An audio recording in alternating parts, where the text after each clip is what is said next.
Two times. Two?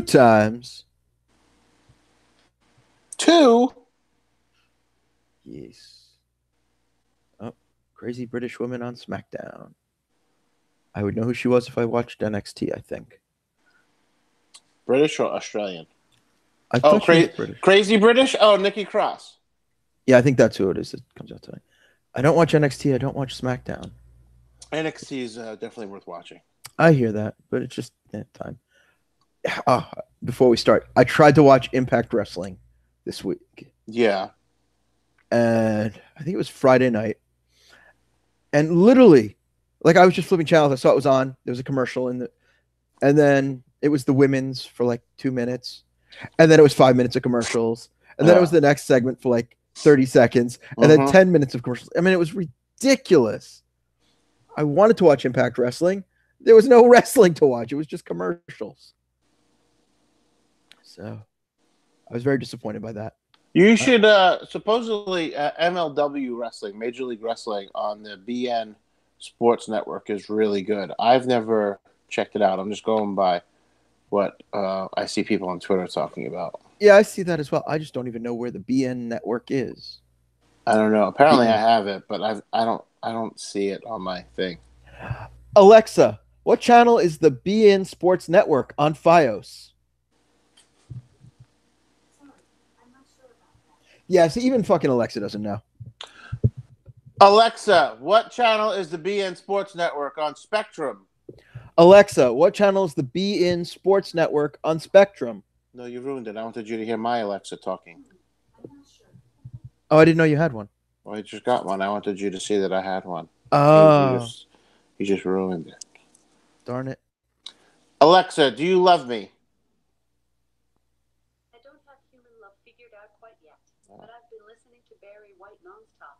So far I've learned it's my first, my last, my everything.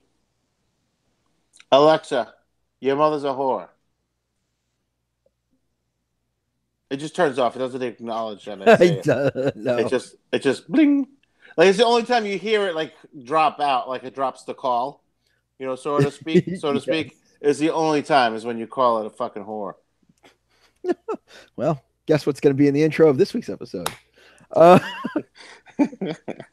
No, maybe not. I try to keep that version a little clean, but all right.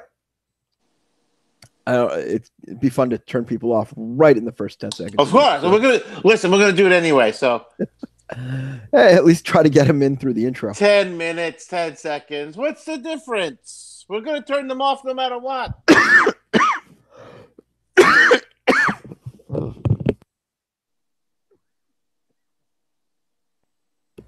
Sorry, this cough won't go away. That's nasty. I know, it's really phlegmy too. So what are you taking for that? I was taking cough drops and stuff like that. That's not going to help. I'll have to find some better stuff. Dayquil helps. Yeah. All right. It's fine. I will suffer through for the public, for the greater good. So will we. All right. Let's get this shindig started then. In 3, 2, 1. Welcome to Geekodrome. Geekodrome is the weekly roundtable discussion of all things geek. I am John, and I am joined by the one, the only, the Italian-American dream, Jon Stugots. What's happening, baby? Well, it's what's not happening, and that's John being able to walk. Why, you cripple? Did you fall off the horse like Christopher Reeve? No, I ran my 12th and final marathon here in New York on Sunday.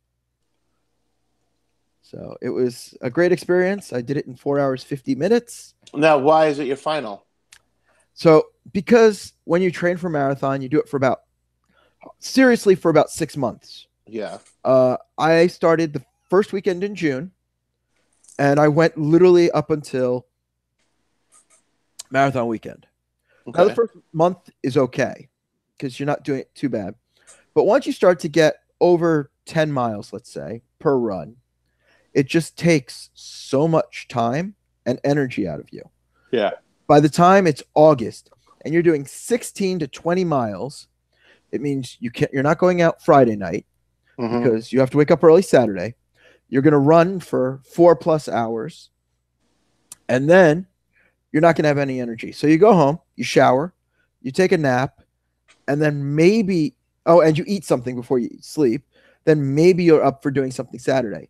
And sometimes you're just so out of it from that 20-mile run that you don't have the energy to do anything Sunday either. Jeez. So it just became too much, and I've decided I'm done. And we have some feedback. Stugots, are you in a roller rink? Paper Doll Gun Mall wants to know. We started decorating for Christmas because we could only do a little bit every day, and we have family coming over for Thanksgiving, so we wanted to have the inside of the house decorated for Christmas when they come over. And again, we have very little free time with both of us working, both of us in school. We need to get it done when it can get done. So I started doing the lights the other day. And then when I got home today, I got home about an hour early. I started doing some other stuff on the floor, like setting up the train and some other stuff. So I just left the lights on. I dig it. And if anybody's listening on the audio version, you can catch this on our YouTube channel. Just search for Geekodrome Podcast. Subscribe while you're there so you can tune into this goodness every week. You have to subscribe, and then you got to do the bell thing so you get the notifications, or else it doesn't count. Oh, okay. Apparently.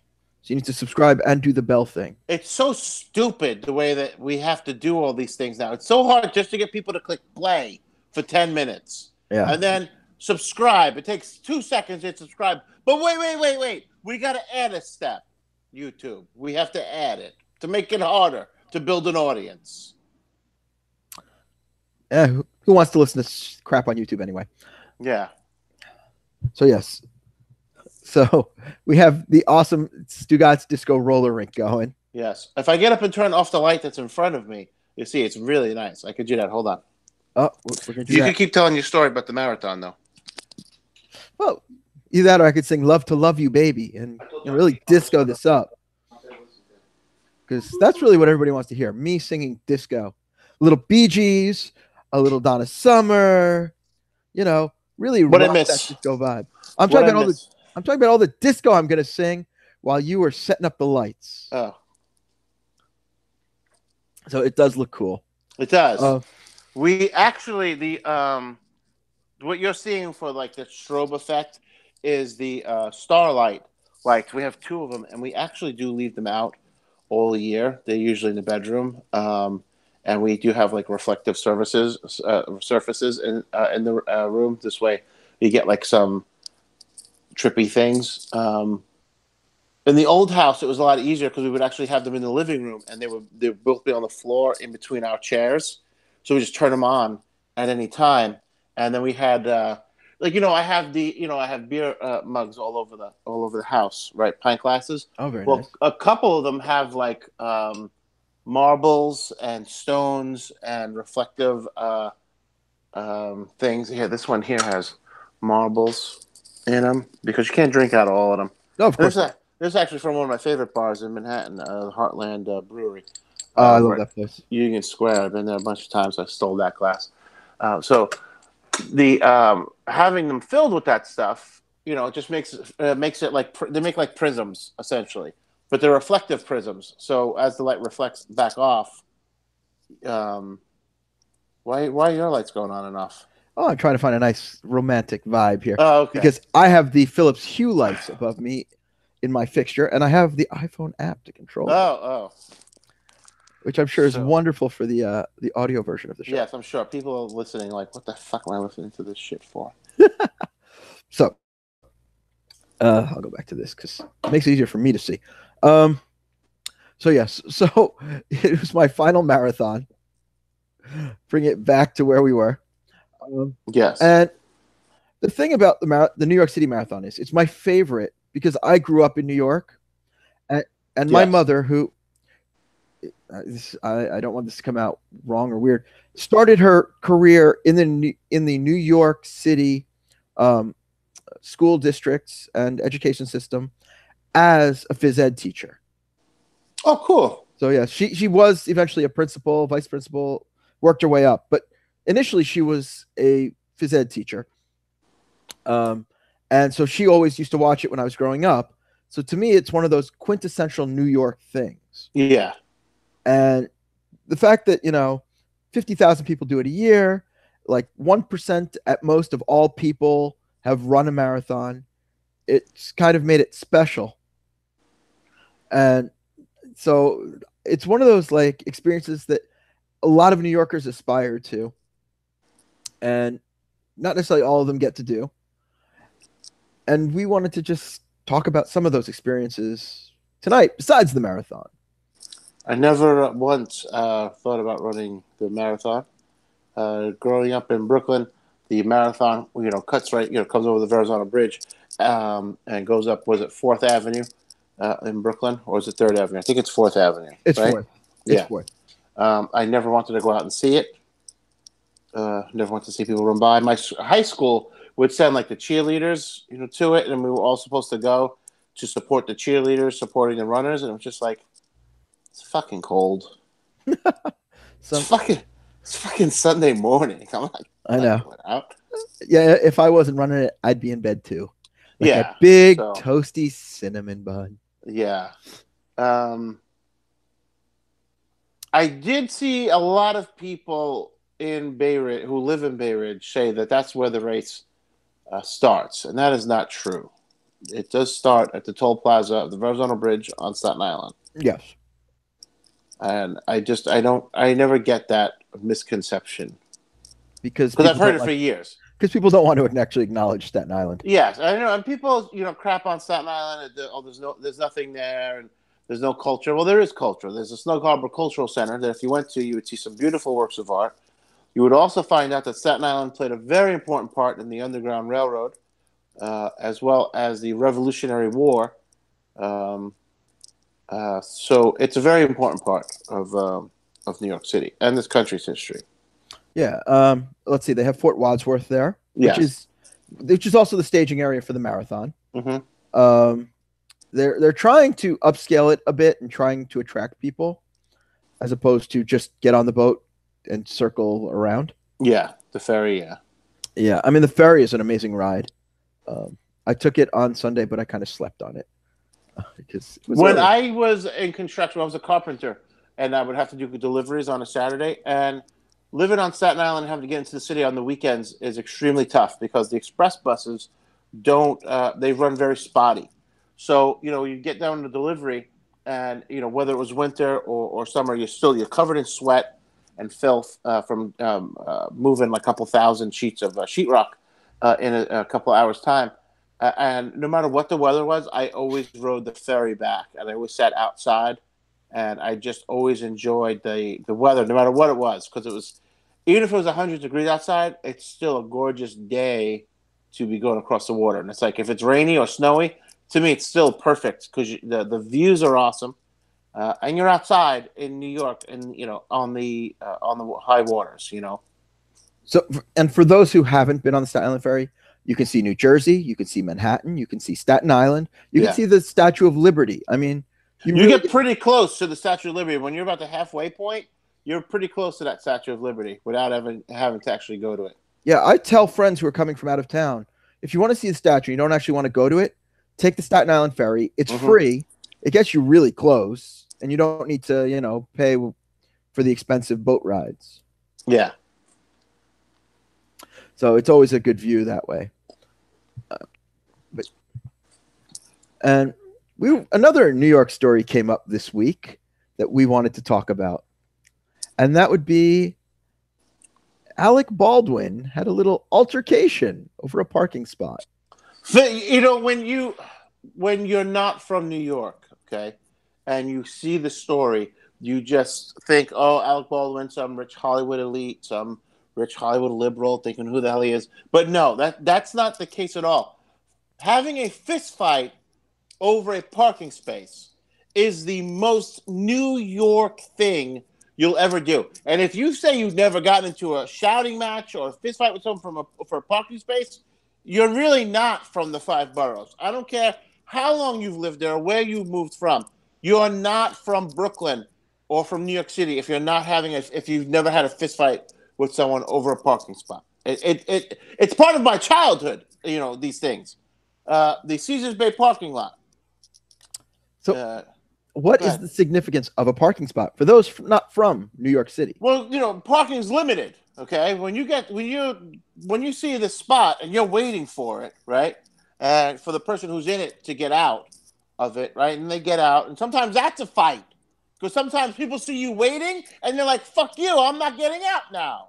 I don't care that you're waiting. I'm not done. This is my spot. I haven't given it up yet. I'm not ready to leave." It's in front of my house. Yeah. I'm going to stay here. Oh, no, I'm not losing this spot. We didn't even get to that part yet. We will. We will get to the spot in front of the house. Okay? People will sit in their car because they see someone's waiting and they feel like, oh, maybe you beeped the horn or you're waiting a little too close or you look anxious. People will stay in that car until they drop dead or their car runs out of gas just to not get out of the spot, right? So now this pain in the ass finally gets out of the spot, right? Back, forth, and gets out. And as you pull up so you can back in, someone pulls in to the spot. Well, now we got a problem because I waited for the son of a bitch to get out of that spot for an hour. So now we're having words. And sometimes words lead to fisticuffs. And I will tell the story. I will leave out family members' names, like my mother, out of this. But the Caesars Bay parking lot, famous flea market in Brooklyn. It's not there anymore, but growing up as a kid, it's where you went for everything, okay? My mom waiting for the spot, got a turn signal on the Cadillac, right? Schmuck pulls out, as my mom goes to pull in, this lady, vroom, pulls right in. My mom beeps the horn. Oh, what the fuck? Oh, no. Lady turns around in the car. She's like, fuck you, fatso. Huh. Well, now we're fighting. My mother gets out of the car as calm as can be. Okay, mind you, this is still over a parking space. Calm as can be. Closes the door of the Cadillac, goes over, knocks on the window. Lady's like, what? Get out of the car. Well, I'm not getting out of the car. I've seen my mother reach into a window that she could barely get her hands in and pulling a lady's hair out and punching the lady's head at the same time. Like, just with her knuckles and this little piece of head. Yeah, get out of the spot. Get out of the spot. My mother has ripped this lady's clothes off in the car and took her out of the car and beat her up over a parking spot. Okay? Yeah, it happens. Another time, same parking lot. Okay? Another family member, which I won't say it was my mom, sitting in the car, gets into the spot, right? Lady in the car next to her, it's like, you parked awfully close. My mother's like, well, it's a Cadillac. It takes up a lot of room. Okay? Opens the door of the car, hits my mother's car, and pushes my grandmother, because the windows are open. Well, that's another lady who got the shit knocked out of over a parking spot. I may have gotten into some fisticuffs over my time and all physical altercations over parking spots. It's my grandfather. He had a pipe in his car for in case someone tries to take his parking spot. Of course, he did. Like it's at one point I had this 2x4, right? It was like maybe arm's length, right? And what I did was because I went to wood shop, I cut like a little handle on it.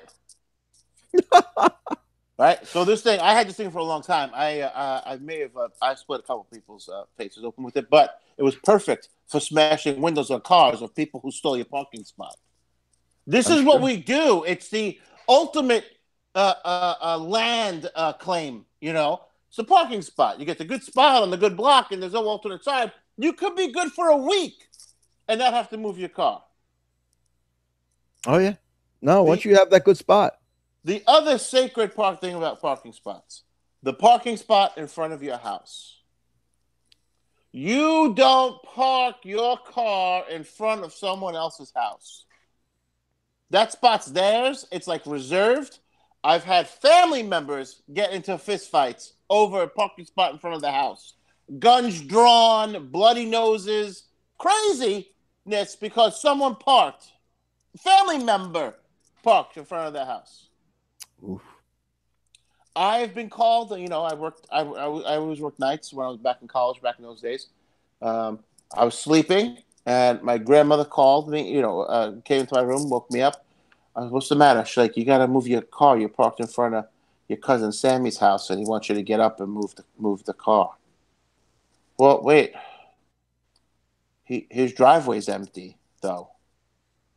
My grandma's like, just move it. We don't want a problem over a parking spot. He's family. I go outside. I move the car. He then pulls into his driveway after I move the car.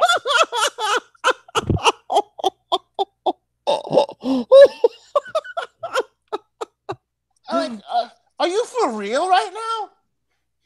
Well, yeah, I know Uncle Park. That's my spot.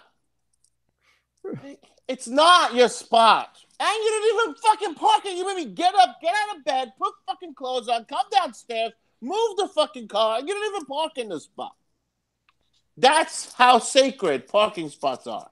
So for everyone saying Alec Baldwin got into this fight because he's rich, he's elitist, he's a crazy liberal. No, he's from New York. This is what we do. The parking spot's mine. It's going to always be mine. Always.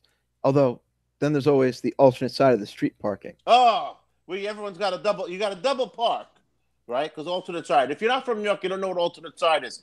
Every other day, or some areas just like once a week. On Mondays, you can't park on one side of the street from like 9 to 11 because the street sweepers come and they clean the street. Okay, so everyone who was parked over there moves their car to the other side of the street, and everyone's double parked down one side of the street.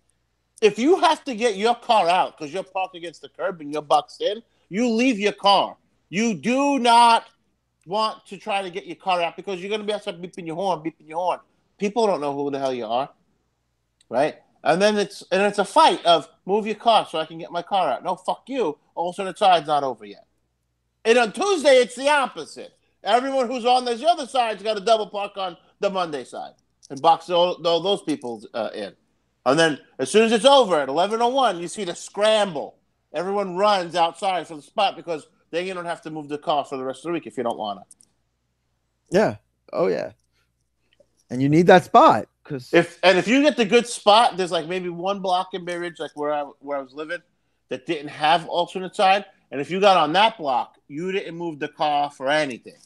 You would leave it there for a whole month. You didn't care you're making a car payment. You don't care if the tires are going flat from it sitting. It's a good spot. You're not giving it up for anything. Well, what if it's in front of somebody's house? Then it's a problem. Because it's the good spot versus the spot in front of the guy's house. Yeah, exactly. I know. That's why it's such a hard thing. It's not just this easy thing of, well, you just park the car. It's not. Look at Seinfeld. There were 2 or 3 different episodes about parking the car. Well, there's the one about it's such a thing.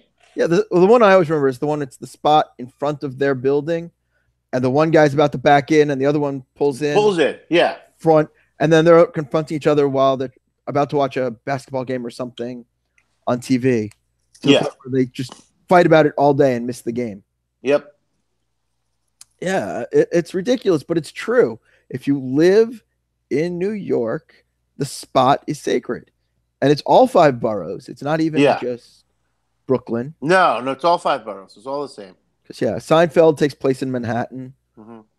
I've had it, friends who live in Queens. I've never had a problem in Staten Island though. Staten Island is where you're going to find more of the hey, don't park in front of my house. I believe it, but also Staten Island's a little more New Jersey. Yeah, in it, it's just like it's not the big fights as much, and it's a little more like, well, I'm just going to visit that house over there for like an hour or 2, and then it's okay because you said something. It's like I'm not from around here, man. I'm just visiting my friend. I'm having dinner. Yeah. No, then it's okay because you explained yourself. Yeah, I'm I have my passport, so I can come into the neighborhood for an evening, and I'm sorry, I didn't know. I'm not from around here. Would you like me to move my car? That is how you have to act. So parking in front of someone's house on Staten Island. I'm just visiting someone over there. I'll be like 2 hours. We're just having dinner. I'll be out of here by 6 o'clock. Okay, 6 o'clock. Okay. Yeah, it's a barbecue, you know. It's just the afternoon. Yeah. I'll be out. If you want me to move, I'll move. I'll find another spot, you know.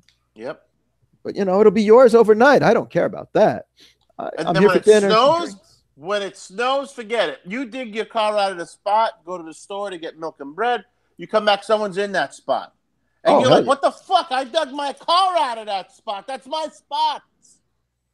Nope. Once you've dug it out, somebody else is going to grab it. Someone's going to grab it because they don't want to have to dig it out tomorrow morning so they can go to work. Or it's because their car, they weren't around here. They went on vacation. They just got back. Oh, here's a spot. I don't have to dig out a new spot for myself. I just got yours. Exactly. Oh, yeah. It's whatever you can do to find a spot.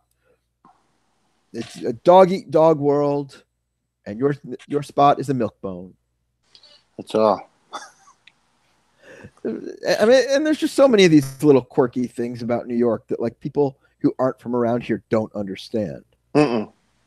All these weird etiquettes, like going on the subway, you know. Although most of the New Yorkers kind of ignore those too. I take the subway every day. I try to wait for the people to get off the damn train before I get on. It's such an easy concept. Let everyone get off before you get in.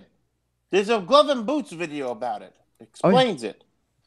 Yeah, no, I've started just shouldering people like as I'm getting off the train. Oh, you're not going to let me in, or you're going to walk through me? Bam. Nope, I'm coming in, baby.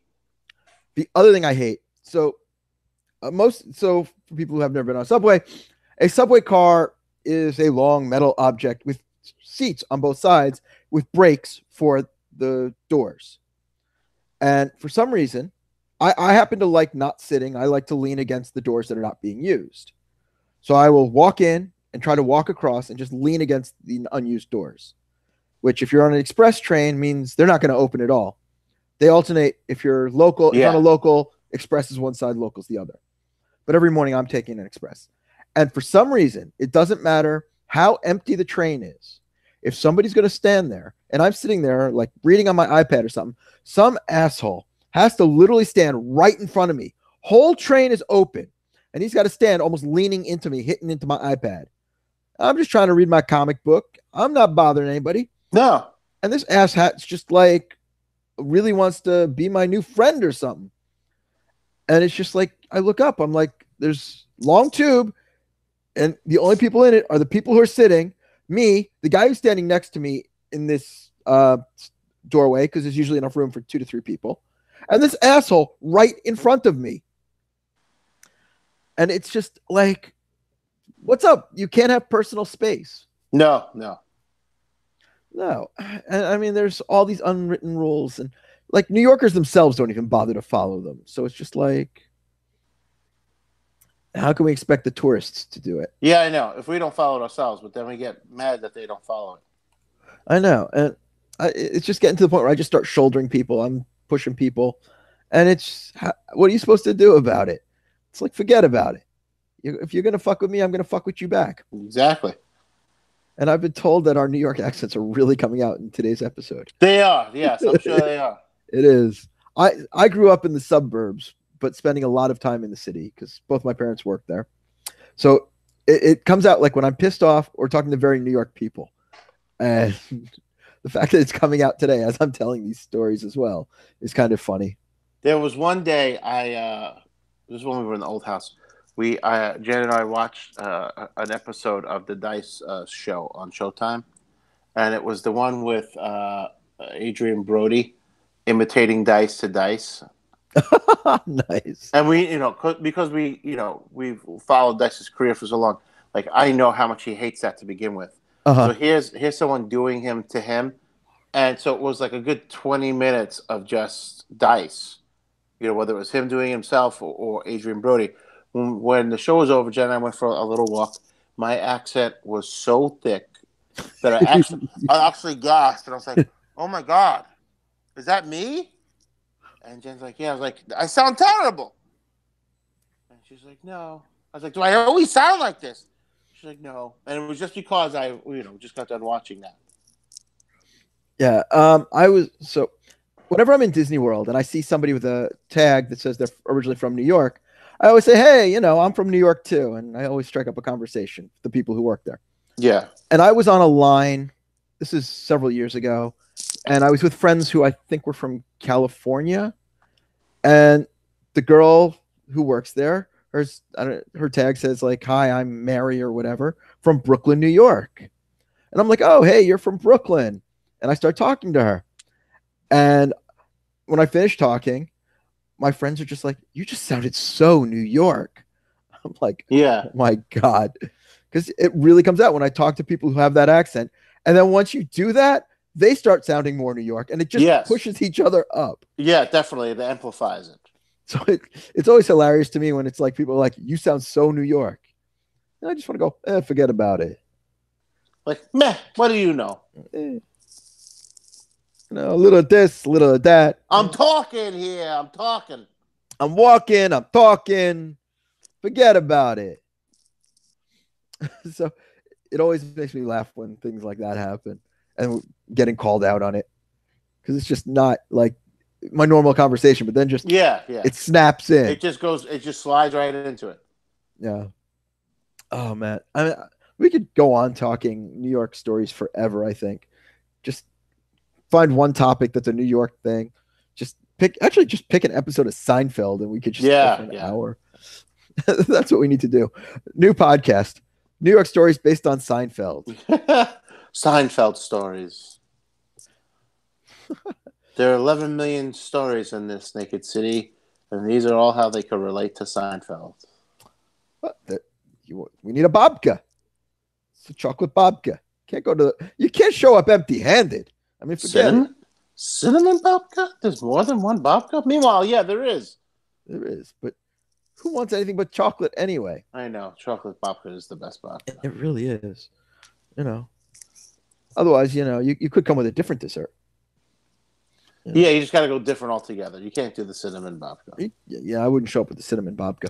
There was a time, this is when I was just dating my ex-wife, and she had an apartment on 18th Avenue and I want to say 59th, and it was the cutoff. 59th Street's the cutoff for the Italian neighborhood, and right across the street is where the Jewish neighborhood starts. There was a Jewish bakery right there on the corner. And it was a Sunday morning. Oh my God, the smells were always great. It was Sunday morning. I'm laying in bed, and she said, "Hey, I'll go get some babka and I'll have coffee." I was like, "Yeah, that's great." I was, just take money out of my wallet and go. I wasn't getting out of bed. So she comes back. I was like, "Where's the babka?" Oh, they wouldn't sell it to me. Why? Because I was the first customer and I was a woman, so they can't. I was like, oh, because Jewish people have a lot of traditions. Okay. Yes, that is true. And I get it. It's an omen thing. I get it. Okay. I go in there in a pair of lounge shorts and a t-shirt, and it's wintertime. And I was like, listen, I know you've got these things. I get it. I do.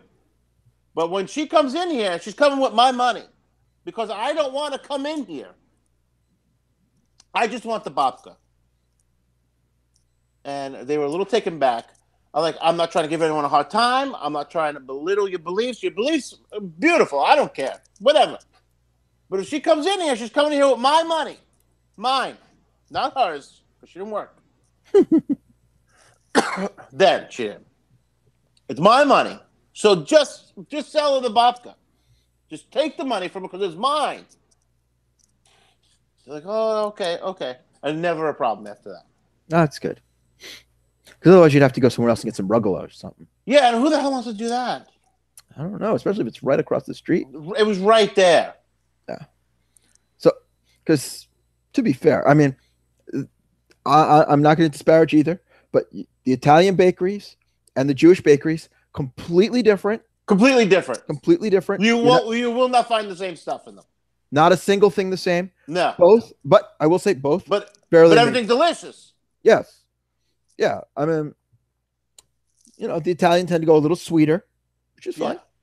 And it's just whatever your preference is for that day. Because hey, you're coming from that side of the street. I'm coming from this side of the street. And my family, you know, sure we went to the Jewish bakery more, but we definitely had the Italian as well. Oh man, I do love a good cannoli, but you know, there's always rugla at my family functions. There's a babka. There's all that good stuff. I will be making strufoli for Christmas. Strufoli is a little Italian pastry. It's like fried dough with honey and candy sprinkles. So you gonna send some up here? I could. Give me a little taste. I Wet my can beak send- a little. I could send you a little tray, a little bowl, We need to make that happen. a little mason jar, maybe. Oh no, I won't do a mason jar because they could get all sticky in there, and then we get them out. But at least a plastic container, at least then you can get it out because they're gonna be sticky. They're honey. That's fine. We can go with some Tupperware. I can live with that. Okay. You know, I'm the girlfriend may make me share, but other than that, she has this habit of taking stuff that's mine, like my food and Sweatshirts. sweatshirts. I don't have a lot of sweatshirts, but yes, she has stolen clothing. So, all right. My girlfriend is at her mother's. Yes. And she's talking about a shirt that's in the wash. Yeah. But she's talking. Her mother asked her about the shirt that's in the wash that she happened to be wearing at the time from the San Francisco half marathon that we both ran. Okay. So she's just talking about the shirt, and my girlfriend's like, "But I'm wearing the shirt right now. How can it be in the wash?" Apparently, she figured out that she stole my shirt. Yes. Realize it, and is now wearing my shirt and has hers in the wash. I'm just like, yeah, I don't care. I'm never gonna wear that shirt anyway. So I was just like, keep it. We go through that in this house with Jen and my T-shirts and sweatshirts, but also once in a while Abby's like, "Oh, that's a cool shirt. Can I have that?" I'm like, "No." Oh, there are definitely shirts I've said, no, you can't wear that shirt. I need that shirt. You can't wear that shirt. My Thanos shirt that I have, the Thanos tour of 1991. No one, I even if I don't wear that shirt for a week, I still check to make sure it's in the drawer. Smart move. Because I can't replace it. There was one point I thought I lost it. It can't be replaced. Like many of my T-shirts, because they're one-offs from like Ripped or what's the other one? T-Fury. Yeah, T-Fury and T-Villain. So it's like you can't, once it's done, and that's it. You know? So it's like I don't want anything happening to these T-shirts because they really can't be replaced. Yeah. Oh, I know. I have those shirts too. Or they're vintage and they're just so old that you can't replace them. Yeah. Like old concert T-shirts and stuff. Oh, yeah. Old wrestling T-shirts. The old wrestling T-shirts, you'd be surprised. You could you go on Homage, and they have them. And Redbubble has a good selection. But even WWE shop.com has a good selection of old shirts. Well, the problem is they're not the old shirts. They're reproductions. Well, yeah, but it's the old logos. Doesn't matter. It's not the same thing. Well, if you wanted it and you needed it, you can get it. It's not the same. The thing is, though, like with those old T-shirts, no one was really buying T-shirts then. Like I had the Andre the Giant handprint shirt, okay? And I had it in, I don't know why, I had to have it in Andre the Giant size. So it was a 6X. So I couldn't wear it to school. It looked ridiculous. But I didn't care because it was his actual size handprint on That's it. awesome. So that was why I had that. But like I had a SummerSlam 88 shirt, which I know I've told you guys. I didn't have many T-shirts. My mom wasn't buying those. They were like $20. Oh, I know. Well, now it's like $20, no big deal. But some of the T-shirts like $35 for a T-shirt. Oh, there's some that are like $50. Roots of Fight is the other one, and I don't mean to put them down or anything because they have beautiful products. The T-shirts all look amazing, and I would love to buy 5 of them. They're $50 a T-shirts. Yeah, no. I'm not buying a $50 T-shirt. Yeah, I know. It's awful, and yeah, I mean, although T-shirts didn't really become a thing till like the early '90s. Yeah, for, like those kinds of events. Yes. I mean, this is the reason like Steve Austin's shirt is still like the best selling of all time. Oh yeah. That Austin 316 shirt. The Austin 316 shirts, they were everywhere. There was one year I remember I went down to the Jersey Shore. It had to be like 98. and or 97, and his T-shirts were everywhere at the shore. People wearing them. Every stand was selling, like not just one, but like 3 different designs. I would love to, and there's no way to know this, but I know his actual official merchandise was the best selling. But I wonder how many more were sold bootleg like that at the shore. Like the shore wasn't carrying, like those stands at Jersey Shore were carrying real authentics, you know? Oh yeah, no, of course not. I mean, that's like saying you could also find a Simpsons shirt there Yeah, and yeah, shit like that. Yeah, they were the knockoffs. Like, there's yeah. no way to know how much. No. I can tell you they sold millions. And millions. But I have to dig out my old wrestling shirts because I have some classics. I have the Austin Rules Goldberg Sucks shirt somewhere. Nice. I have the Rock T-shirt that's actually a tattoo on my right arm. I still have that T-shirt, and I think I have a Celebrity Deathmatch T-shirt with Austin. Nice. Yeah, I have some Austin. I have Foley. I have Jericho. I have DX. You know. Nice. And again, I remember knockoffs of all of these as well. Yeah. Like there were ways, like if somebody was wearing a DX shirt, there were like 3 things you had to look for to make sure it was real. Yeah. Like it was a big deal at the time. But it was just like a thing. And everybody was wearing wrestling shirts in the late 90s. Yep. You know, so, and again, you could go down to Coney Island. Yeah. Back to New York. You know, the fairs down in Brooklyn. You know, now I just have someone make me my shirts. Well, it's a different world now, but it's so much easier to just build them on demand. Yeah. I could Photoshop something, send it to Redbubble or whatever, and have a shirt, you know, within a week. Yeah. So it's a different world, but you know, we still buy them shirts, we still wear them. Hell yeah. You know, look at how well wrestling shirts sell still. You can still buy NWO shirts. Yeah. You know, I have a Hot Rod Roddy Piper T-shirt. That's I want to say about 15 years old now, and I have a black and white Randy Savage T-shirt. That's probably about the same amount of time, and I have to actually buy a new Randy Savage T-shirt because I need one in purple. Of course, you need a purple one. Well, because I'm going to be cosplaying next year at Comic-Con as Randy Savage, and the colored T-shirt works better with the robe. Makes sense. I saw a guy at New York Comic Con this year, and I've seen him there before, who looks exactly like Savage. Oh yeah, and like dresses like Savage, and just does it all up. And I didn't get a picture this year, so I can't send it to you. I might have one from past year, but it's just hilarious to see this guy. He's just like, oh yeah, and just really plays it up. Mm-hmm. Look at the boots. First name Macho, last name Man. Dig it. Yeah. We could just do a whole episode on bad wrestling imitations too. Of course we can. It'd be awesome. But yeah, I mean, it was a thing. It was part of like being New York. Yeah. Wrestling shirts were everywhere, and you bought them at were you buying the knockoffs? Were you buying the real ones? Because one of the advantages of being New York, they did Madison Square Garden, they did the Nassau Coliseum, you know. So the shirts were everywhere. Like yeah. You were able to get them. There wasn't like a shortage of them. Plus, we were pretty much part of the heart of ECW territory. Yeah. So if you wanted the ECWs as well. I never had ECW T-shirts. I always wanted a Taz Mission shirt. So I was a big Taz fan. Oh, he was great back in the day. And for a while, he had his own website, TazMission.com, that had some really cool merch.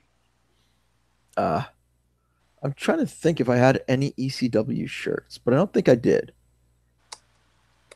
I definitely had guys who started as ECW guys, but yeah, you know, like Foley and. I think we should do a show about T-shirts, not let this one just regress to it, because I want to start on a whole thing about T-shirts that I look for now. All right, so I'm going to put that in the notes for a future episode. I sit here looking at T-shirts to buy online. Well, we'll definitely have to make that happen. But in the meantime, we're both wearing T-shirts, and we can talk about how much we enjoy them as we make our hot picks. Oh, hot picks.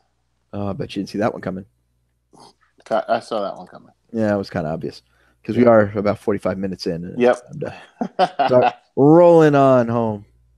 So what do you got for us this week, Stugots? A little movie that's out in the theaters right now that people Only a should little go one? see. Yeah. Little one. Bohemian Rhapsody. I know I mentioned the show back over the summer when it was just out and the trailers were out for it. But I'm going to see it tomorrow night. It looks absolutely great. If you want, we can talk about it next week because I'm really looking forward to this movie. I hope it's as good as it looks. I have not seen it yet either, but I had no time to go to the movies this weekend. Yeah. So maybe I will try to catch it this weekend as well. The reviews on it are kind of mixed because of the historical inaccuracies, but you also have to remember the stories that are being portrayed in the movie. One, it's a dramatization; it's not a documentary. The other thing to remember is that the other people you're getting 3 people. There's 4 people involved. You're getting the opinions and views of 3 different people, and the 4th person is not alive to defend themselves. So you have to take everything with a grain of salt. Just go and enjoy the movie for what it is, Yeah. I think it was Romy Alec. I can't even say his name. Romy Malek looks fantastic as I think so too. Freddie Mercury. I think so too. It looked interesting from the trailers. We'll see how it plays out on the screen. I hope to see it this weekend as well. Yeah. So we'll maybe try and talk about it next week. Cool. But my hot pick for this week is a little video game because I've had very little free time, which means I can only do things that, I can knock out in small chunks between the marathon and going to, Florida the previous week and whatever else I've been up to. My day job, which, all this takes up time. So yeah. I have this Lego DC Super Villains game that I've been playing in small chunks as I have some free time, and it's a lot of fun. Let me see that box. So we got a little Joker. Oh, nice. Going. Joker is done by Mark Hamill, as cool. he was for Batman Animated, so that's always fun. A lot of the Batman Animated and Superman Animated voices are here, so it's kind of like, that sounds familiar. Kevin Conroy is Batman, and Mark Hamill is the Joker. And Clancy Brown is Lex Luthor, and it goes from there. But the idea is you make your own villain character, and then you have to play through the story of the Ultraman and those characters from Earth 3 come through and are trying to pretend to be good guys while doing bad things. And it's just a fun little puzzle game. You get to beat up little Lego men. Nice. Fun stuff like that. And I always enjoy these games, all the Lego video games, because they're just fun, relaxing. It's not necessarily a shooting, bloody, beat 'em up. And it's not, the puzzles aren't like Myst level where it's like going to take me all day to figure out one puzzle. And it's really just, and then there's silly jokes. It's aimed at a little younger audience. But yeah. It's just about having some like fun. It's not, overtaxing. It's not about like getting all, angried up playing a video game, which definitely happens. No, it's just a fun, light little game. And it's just, that's all I'm looking for when I'm trying to relax. So I highly recommend this game. I'm still working my way through it. I'll probably be playing it for a few more weeks just because I'm literally doing it in like really small chunks, but I'm having fun doing it. And by the time I get to the end, they'll be introducing the DLCs and then I'll be knocking those out. Oh, yeah. So that is my hot pick for this week. Nice. So if you want more Geekodrome on top of our hot picks, you could find us at geekodrome.co. You can subscribe to us on iTunes, Google Play, Stitcher, or on any place you find podcasts, even Spotify now. If you want to tell us how awesome we are, how much you want to be in New York, or how much you love your New York stories, or want to share some of them with us, we're on Twitter at Geekodrome Pod and on Facebook at Geekodrome Podcast. I'm John, and I'm on Twitter at JustJohn. And, Brooklyn over there, he's So he's on Twitter at Don Stugots. that's me. He is. So you can tell him how much you love his cooking over there. So until next week, it has been Cheers!